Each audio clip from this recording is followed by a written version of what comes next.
Hello, welcome back to my channel. If you've enjoyed my stories before, buckle up. I've something new and exciting for you. Instead of the usual weird and creepy tales, I'd like to also make your heart sing and skip a beat. I might even make you blush. This is a love story full of heart, conviction, and sizzle. Please continue to like, share, subscribe, and drop a comment. Madison Blake entered the building on Fifth Avenue, her mind focused on her tasks for the day. She paused at the reception area to admire the lettering identifying her business. MB Salon, Inc., her second salon, was prominently displayed for everyone to see. Each letter was in 3D, bold black against the baby blue wall. One could say that she had arrived having her business located along the prestigious block of real estate known for its high-end businesses. "Good morning, Ms. Blake," greeted Laura Simmons, the front desk receptionist. She was seated behind the counter with a pleasant smile. Madison acknowledged her with a nod and waved her perfectly manicured nails as she proceeded toward the elevators. She took the elevator to the third floor where her office was next to her secretary's desk and sitting area. Rebecca Erickson, her secretary, stood up to greet her boss with a bright smile and followed Madison into the office. "You have your weekly staff meeting today, 2 interviews and lunch with your daughters. After that, you have your final appointment for the day with your accountant this afternoon," Becca stated. Madison nodded without breaking her stride to her desk. Her office was spacious and tastefully decorated with pictures of her other salon, various landscapes, and pictures of her daughters. "What time is the first candidate coming?" she asked. "Rochelle Ames is due for 10 and Indigo for noon," Becca replied. "What kind of name is Indigo?" Madison asked with a frown. "Today, everyone wants to stand out," Becca replied with a shrug. "Well, we'll have to see if this Indigo person fits. Can I get you some coffee?" Becca pointed to the small coffee station across from Madison's desk. Madison glanced at her secretary for the second time since she entered her office. She was busy turning on her desktop computer. A frown marred her face as she watched the screen turn blue with gibberish flashing on it. Before she could answer, her eldest daughter, Amber, rushed into the office. "Mom, don't turn on your computer!" she cried. Madison's head shot up to regard her. "What's going on?" "We've got a virus. It seems to activate as soon as you log on," continued Amber. "Too late. Whatever this is, my computer has caught it." "All our computers caught it. I've got our IT guy on the way. He said not to do anything more." "Should I turn mine off?" asked Becca. "Yes, do that," Amber said. Becca hurried out as Amber checked her mother's compromised computer. "How soon will IT get here?" asked Madison, checking her watch. "He said that he's busy with the other businesses he services. I guess sometime this afternoon." "So today is a total bust, I'm assuming," Madison said, leaning back against her leather chair. "Pretty much. I canceled the interviews for now. If IT arrives soon, you can still meet with Mr. Magnus," Amber said with a sly smile. "I'd rather not. That man gives me hives," Madison replied with a shudder. "Mother, Mr. Magnus has been nothing but professional when he comes. What do you have against him?" Madison swiveled her chair from side to side. "The man speaks in a monotone voice, and I don't believe he blinks. It is my opinion that he may be a robot," she responded. "He does his job well, and he's honest." "What more do you want from him?" asked Amber. "A smile occasionally, for one thing. He comes here and gives me his report and recommendations and then leaves. He turns down refreshments and I swear he wears the same blue suit," Madison said, as she counted off on her hand. "Well, you can't have everything. At least he's reliable. Anyway, our computers are down because someone tried to hack the bank across the street by sending a virus. The attack failed because the bank's security blocked it, but all the surrounding businesses got infected instead." Amber's sister Brittany entered the office. At 24, she was the younger of Madison's daughters. "I heard about the computers, so it didn't make any sense for me to go to the new store later," she said. "I guess not," her mother agreed. She got up from her desk and headed for the little coffee station. She opened the cabinet and groaned. "Drat, I'm out of coffee." "That's an easy fix. There's plenty in the staff break room," Amber said. "Amber, you know Mom doesn't like going to the break room," Brittany reminded her sister. "Nonsense, there's nothing wrong with the break room. Let's go," her mom corrected her, leading the way. Amber raised an arched eyebrow and they followed their mother out of the office. The break room was down the hall, and from the sounds coming out of there, it wasn't empty. The Blake trio entered the break room and immediately the chatter stopped. Once the ladies were fully in the room, Amber pointed to an empty table. The break room was large with 4 big tables in it. Most of the employees could take their breaks easily and comfortably. There was also a large refrigerator, a sink with lots of counter space. The cabinets was always stocked with coffee, teas, and snacks. Madison wanted her employees comfortable. "Relax, ladies, I'm only here for coffee," she said to put everyone at ease. "And we're getting someone to fix the computers as soon as possible." Becca jumped up to her feet and offered to get it for her. "Relax, Becca, I can get my own coffee. Please sit down and enjoy yours," Madison told her. The tension in the room lessened while she made her coffee. "Mom, are you okay?" Amber asked after Madison rejoined them at the table. "Of course I am. Why wouldn't I be?" "You're sitting in the employee break room for one thing," she said. "Yeah, Mom, you almost never come in here," Brittany chimed in. "What is it exactly that you two are implying?" asked Madison. She didn't normally take breaks, let alone do anything in the break room. She didn't do it because she knew her presence made people nervous, like it was doing now, she noticed. "Nothing," Amber and Brittany replied. She took a sip and sighed. She looked around the room with satisfaction. One of the things she'd implemented in both of her salons was comfort for her employees. She could recall starting out at the first one in Brooklyn, and how after a full day working, she'd come home with backaches and foot pain. She'd researched better flooring to relieve stress on the feet and back. She wanted her employees to be comfortable while they worked. If they had to sit, there were ergonomic chairs. Back then, her break room was small, but in her second salon, she made sure that it was big enough for everyone. The businesses were successful because they rarely hired new people. Women who frequented the salons had developed relationships with their stylists, masseurs, and nail technicians. A gentleman poked his head into the break room, inquiring about who to speak with about the computers. Madison and Amber both stood up. Amber gestured for him to follow them to Madison's office. The man introduced himself as Mr. Santiago, the IT tech they contacted earlier. "I have a crew downstairs checking the computers. However, there's not much we can do. The virus is meant to destroy files. All we can do is put a temporary halt to it and to check if the backup systems are intact." "Do you back up every day?" he asked. "Of course, we back up every evening. So can you fix it?" Amber asked him. "Unfortunately, no. Your system is trashed. There's nothing I can do. You'll need to get a new system with built-in firewalls like the bank. What you have is outdated, which is why it caught the virus. However, I can recommend a company to install your new ones," he offered. "Can you guarantee that this new system won't catch another virus?" Madison asked. "Mrs. Blake, I've been recommending this company all morning. They have a great reputation and their system is guaranteed. Once installed, my team will only have to maintain it," he explained. Madison took the card from him and nodded. "I'll give them a call." After he left, Amber took the card from her mother. "True IT systems. All your computer needs in one system. B. Jackson, CEO. Do you want me to make the call for you?" "Go ahead. I'm going downstairs to check on the salons," Madison said and headed out the door. She met Brittany in the hall and asked her to tag along. MB Salons Inc. was an all-in-one place for the well-pampered woman. Their services included shampoos, perms, cuts, and styles. A full body package meant head-to-toe treatment. Their first stop was the hair salon. Nothing moved Madison like the scent of shampoo.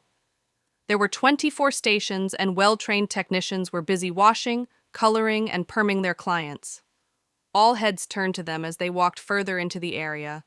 Usually the television sets would be on, but with the virus, the internet was down as well. "Ms. Blake, what can I do for you?"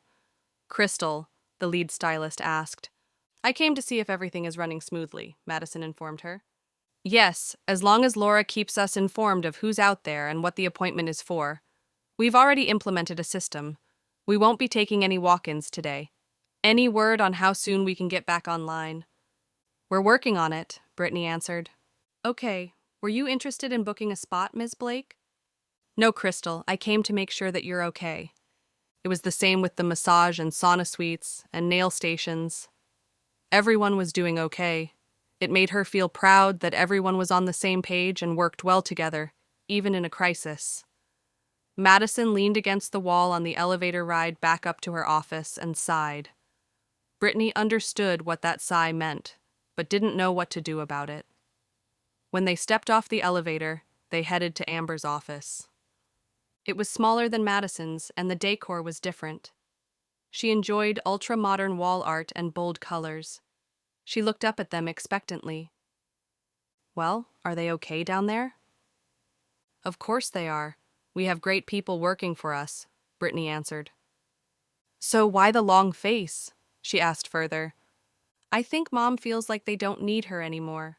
But don't worry, Mom, I will always need you," Brittany said, giving her mother a hug. Madison hugged her daughter back and then pushed her away gently. "It's not that I feel obsolete, it's just that sometimes it feels like I'm just a figurehead and nothing more." "Oh, Mom, you've started a business from the ground up and it's successful.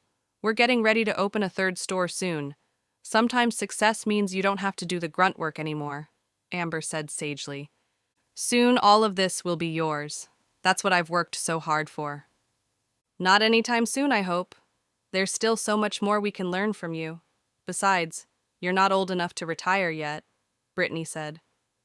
"Did you call that company yet, Amber?" Madison asked, changing the subject.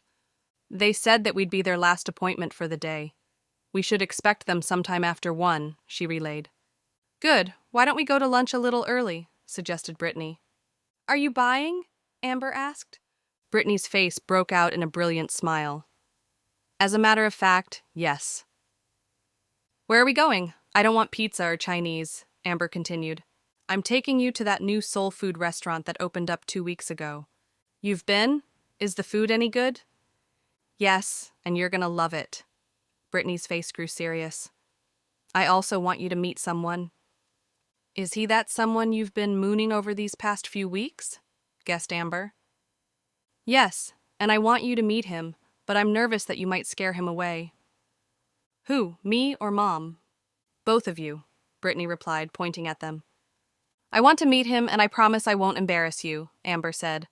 "I'll reserve judgment after I meet him," Madison added. "Okay, let's go. It's only 4 blocks away. We can walk." Leaving the coolness of the offices, the ladies were hit with oppressive humid air. The weather forecast predicted a high of 90 degrees, and it was only 11:30. "We should have driven. I don't care if we're meeting your boyfriend. I'm hot and my feet hurt," Amber complained after they'd walked a block. "I don't know why you insist on wearing those suits and those heels, Amber. In weather like this, you should wear something light like Mom and me. I'm sorry you're uncomfortable, but please don't cause a scene when we get there," begged Brittany. "I promised, didn't I?" mumbled Amber. She stopped to remove the offending shoes and rushed to catch up with her mother and sister. "Ooh, you're gonna ruin your stockings," Brittany observed. "Better than getting blisters. So tell me about this boy. What's his name, what does he do, and where did you meet him?" Madison laughed. "Yeah, what she said." "His name is Maurice Jackson, and I met him at school. He's getting his degree in business management like me." "That sounds good. What does he plan on doing with his degree?" asked Madison. "He's a chef, Mom. His family owns the restaurant we're going to. They're branching out from the south." "He's a cook?" "What's wrong with that?" "He's not just a cook. He went to culinary school, so that makes him a chef." "There's a difference," Brittany said, defending her boyfriend. "Well, we're here," Madison told them. They were standing behind a crowd. "There's no way we're getting in anytime soon," lamented Amber. The pavement was hot, and she was hopping from one foot to the next. "Oh, ye of little faith." They watched as Brittany pushed past the crowd to talk with the host. She turned and waved them over. Once inside, Madison and Amber marveled at the decor. It wasn't what either of them were expecting. It wasn't so dark that one couldn't see their food, and each table had a white and navy blue tablecloth on them. The lighting was a mix of individual lamps and sconces along the walls. After being seated, a young man approached them. He was tall, dark, and quite handsome. He was dressed in chef's attire and bowed slightly at the women. "Hi, Maurice. I'd like you to meet my mother, Madison Blake, and my sister, Amber," Brittany said brightly. "Pleased to meet you, and welcome to Beauregard's." Allow me to present my signature lunch dish. Do you have any allergies to seafood? Maurice asked in a genteel southern accent. We're all good here, Brittany answered. Okay, I'll be right back. He is cute. Did you see those dimples? Amber asked with a smile. He is good-looking. If what he brings out is any good, I'll say that this is a match made in heaven, Madison added. Really? Brittany breathed. No, but you can date him. Madison had her serious face on. Maurice came back with a trolley. He placed a dish in front of each of them. I hope you enjoy this as much as I enjoyed making it for you, he said, and left them to it. Madison looked down at her plate, took in the heavenly smell wafting off it. In her mouth was an explosion of texture and spices. She couldn't stop the moan that escaped her lips. Wow, this is absolutely delicious, she said. Yeah, I had this last week. It's red snapper, cooked in honeyed butter. The sides are wild rice with mushrooms, Brittany told them. So, what else can you tell us about him? Does he intend on opening a restaurant of his own or what? Asked Madison. This is his restaurant, but until he finishes his degree, he runs it with his dad. When does he graduate? This Friday. His family is throwing him a party and he's invited me, Brittany said, looking pointedly at her mother. I said that I'd go. Madison returned her daughter's gaze. Did you think I'd say no? All I ask is that you girls don't lose your heads and ruin your future. What about his family? Where are they from? I know, Mom. He and his family were originally from Louisiana and then spread out to Texas. They have a chain of restaurants there, and I think this could be serious. What do you mean serious? You still have 2 more semesters before you graduate. I don't want you messing that up, Madison snapped. I take my future very seriously, Mother. I don't intend on not finishing school. However, it doesn't mean that I can't have a serious relationship. All right, you two. We're out in public. We can discuss this later. Why don't we just enjoy our food, huh? Amber cut in. We're not having a disagreement. I was just reminding your sister of her goals. Maurice came back to their table to ask how the food was, and if they wanted anything else. The food was delicious, thank you. Would you girls like more iced tea? Madison asked her daughters. Both shook their heads. I'm glad you enjoyed the food. Lunch is on the house. Please don't hesitate to tell a friend. It was especially nice meeting your family, Brittany. Will you be joining us for the party this weekend? Maurice asked her, but mostly for the benefit of her mother. Yes, I'll be there, she confirmed. Great, ladies, once again. It was a pleasure meeting you, Maurice said with a bow. As they walked back to the office, like billions of women do, they fantasized about a wedding. This time the walk was pleasant, and Amber walked with her shoes in her hand, swinging them gently. The man can cook. He's educated and he is handsome. Does he have any brothers? Asked Amber. Seriously? No, he doesn't, Brittany said gently. Relax, I'm joking.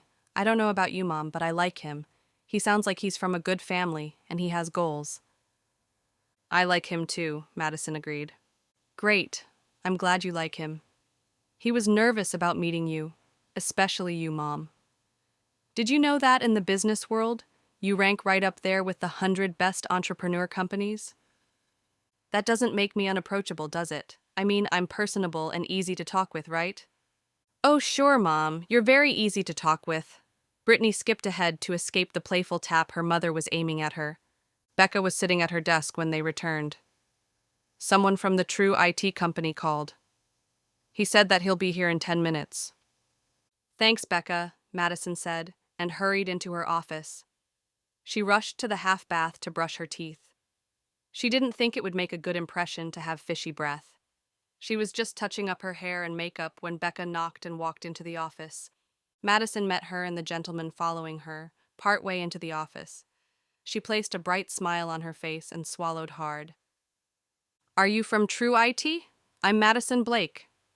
The man took her outstretched hand in his large ones and smiled down at her. Beauregard Jackson, ma'am, he said. He tipped and removed his large cowboy hat to reveal a head full of black wavy hair.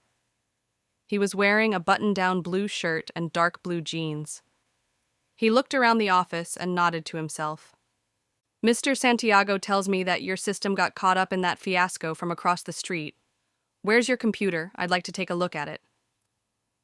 Madison nodded numbly and pointed to her desk. Tall didn't adequately describe what he was. The man was 6'4" easily. He brushed past her to get to her desk, and she caught a whiff of his cologne. It was the woodsy kind, the kind that called up cozy nights in front of a roaring fire. She shook herself and walked toward the desk. He was sitting in her seat as his fingers flew over the keys, but his eyes were trained on her. As if he realized that he was staring, he returned his gaze back to the monitor. Mrs. Blake. It's Ms. Blake, Madison corrected him. It was a mystery why she wanted him to know that she wasn't married.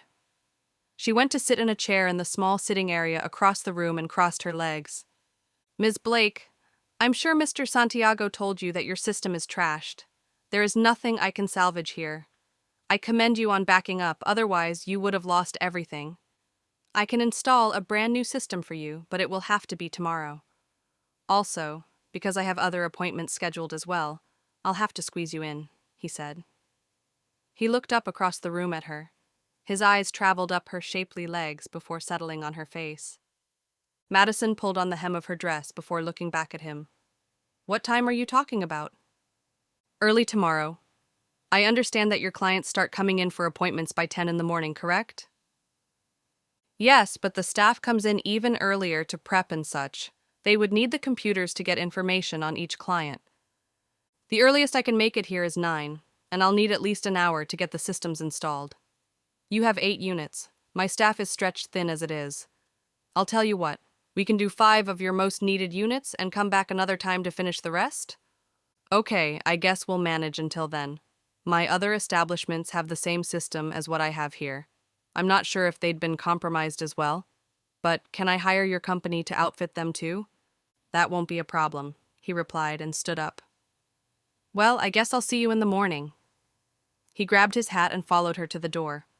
Madison was all too aware that he was still staring at her.